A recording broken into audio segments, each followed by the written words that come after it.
Nós estamos vindo de uma semana em que nós celebramos o início desta semana ontem, 16º domingo do tempo comum. Celebramos a presença de Jesus, pastor, no meio de nós. Há 2 semanas atrás, no 14º domingo, Jesus enviou os discípulos em missão. Os discípulos eram aqueles que faziam parte da vinda íntima de Jesus, do dia a dia de Jesus. E Jesus os enviou em missão. Neste domingo que nós rezamos, 15º, me enganei. Mas no 16º, ontem, nós nos deparamos com Jesus que recebe, que acolhe os discípulos. E acolhe para descansar, depois deles terem realizado a missão deles. Depois deles terem anunciado, evangelizado, Jesus reconhece que necessitam de descanso e por isso os convida. No entanto, enquanto eles estão indo para descansar, para se retirar, a multidão vai atrás e procura e busca Jesus e seus discípulos. Jesus sente compaixão e pede para que, apesar do cansaço, os discípulos possam continuar atendendo aqueles que mais necessitam. Aqueles que mais precisam, porque em primeiro lugar está a misericórdia do coração de Deus, e isso é manifestado na pessoa de Cristo. Jesus tem misericórdia do povo necessitado, e Ele vai em primeiro lugar atender o povo e ensina os apóstolos também a atender as pessoas, apesar do cansaço, apesar da amolação, apesar da chateação que talvez eles estavam passando. Conosco também é assim. Nós temos dificuldade às vezes de lidar com os outros na relação no dia a dia, porque a gente está tão cansado do nosso trabalho, das exigências do dia a dia, dos problemas. E aí quando chega alguém perto da gente precisando, necessitado, a gente às vezes trata mal, porque a gente se coloca em primeiro lugar e fala assim: olha, agora eu estou cansado. Não. Isso acontece conosco, padres também. Não é algo ruim. Isso não significa que somos ruins, mas significa que nós também nos cansamos. No entanto, Jesus pede, principalmente, e ensina aos seus pastores, para que possam ter compaixão com o povo, para que possa fazer a acolhida necessária no momento necessário. A gente não sabe o que o outro está precisando.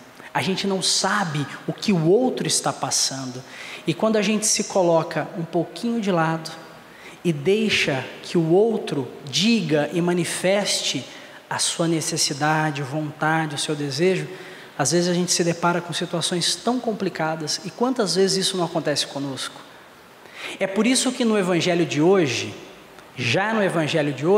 Jesus se depara não com os discípulos que ele levou para ensinar, que ele levou para descansar e acabou ensinando, mas ele se depara com o quê? Com os fariseus, com os mestres da lei, que queriam outra coisa de Jesus, queriam um sinal, queria que ele provasse que ele fosse Deus, nada mais que isso. Eles chegaram e falaram assim: olha, você é tão poderoso em obras, em palavras, faz um milagre aqui na nossa frente. Nós fazemos assim com Deus, tá? Quando a gente pede alguma coisa com fé, com devoção, e aí depois a gente sente que Deus não está atendendo, ou parece que não está acontecendo aquilo que eu pedi, a pergunta o questionamento só muda de figura, mas é o mesmo. Por que o Senhor não faz um milagre agora e prova para a gente que o Senhor existe? É a mesma coisa, só que nos dias de hoje. E nós temos que ter no nosso coração a certeza e a confiança de que as coisas não precisam ser no nosso tempo, e de que não são no nosso tempo, e de que a gente não é o centro o centro das atenções, e muito menos da nossa própria atenção. Isso é egocentrismo. Quando a gente coloca o outro e a necessidade do outro em primeiro lugar, a gente vê que tem gente muito mais necessitada que a gente. E às vezes a gente para e pensa que talvez a graça que a gente pediu é desse tamanhozinho, perto da graça que o outro pede, e que tem talvez mais necessidade do que a gente. E por muitas vezes, por nós nos colocarmos assim, de maneira tão dura diante de Deus, a impressão que nós temos, tanto da primeira leitura do profeta Miqueias, quanto do Evangelho, é que Jesus é muito duro com os fariseus. O profeta Miqueias é muito duro com o seu povo. Miqueias, percebam, na primeira leitura de hoje, de quem ele pede o testemunho, para que prove que Deus é o Deus de amor e concede amor a todos os seres humanos. Ele pede o testemunho a outro ser humano? Não. Ele pede o testemunho à natureza, à obra da criação. Vales, montes, colinas, vocês foram testemunhas da misericórdia e do amor de Deus para com este povo. Fundos dos abismos, sabe o quanto é o amor de Deus diante deste povo. Nem nós servimos de testemunha para os nossos irmãos e irmãs, por causa da nossa falha, por causa da nossa dificuldade. Mas isso é humano, e Deus acolhe aquilo que é humano, e Ele dá oportunidade ao seu povo. Tanto que no finalzinho da primeira leitura de hoje, o profeta Miqueias diz: eu não quero oferta, oferenda, milhares de bois, uma torrente de óleo, eu não quero sacrifício, eu quero amor, eu quero misericórdia. E com quem a gente pratica o amor e a misericórdia? Com nós mesmos? Não.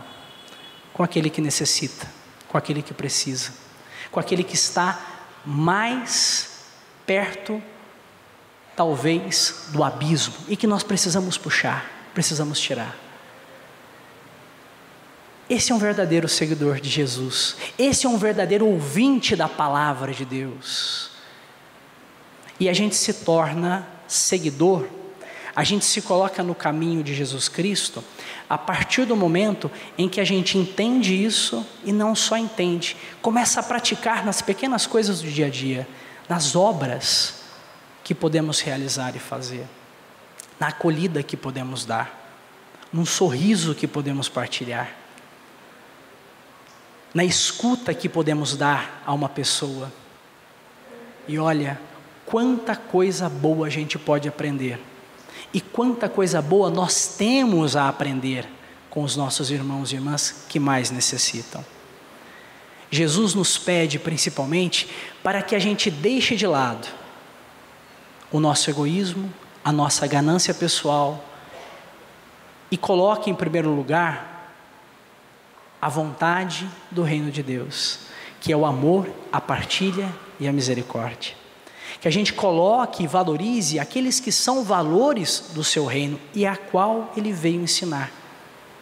Quando a gente faz isso, aquele sentimento e aquela pergunta que a gente sempre faz, quando a gente faz uma promessa, quando a gente reza pedindo uma graça, ele é aliviado. A gente não se sente cobrador de Deus. E Deus não se torna duro, da mesma forma que nós lemos através da própria palavra de Jesus, falando com os fariseus, ou do profeta Miqueias, falando como que Deus pensa a respeito do povo. Porque no fundo, duros somos nós, quando cobramos de Deus aquilo que está além dos seus planos, para o bem, não só meu, não só seu, mas de todos nós.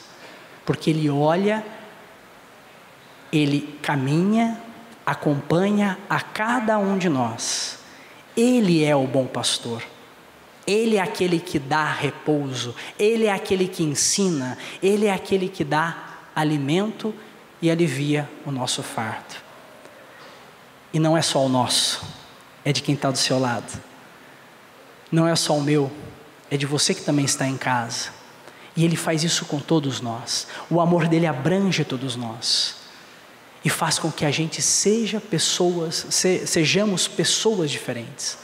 Ele faz com que a gente possa procurar oportunidades diferentes de fazer o reino dele acontecer em nosso meio.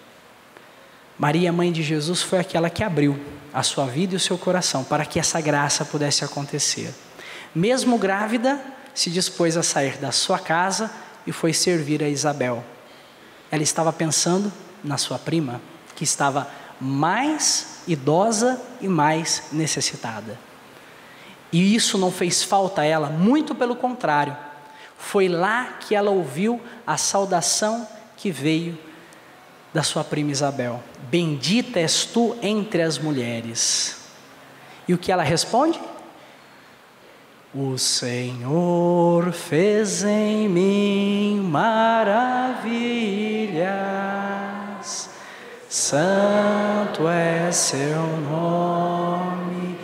Que Ele possa realizar e fazer maravilhas em nós, em nosso coração, para aqueles que mais necessitam.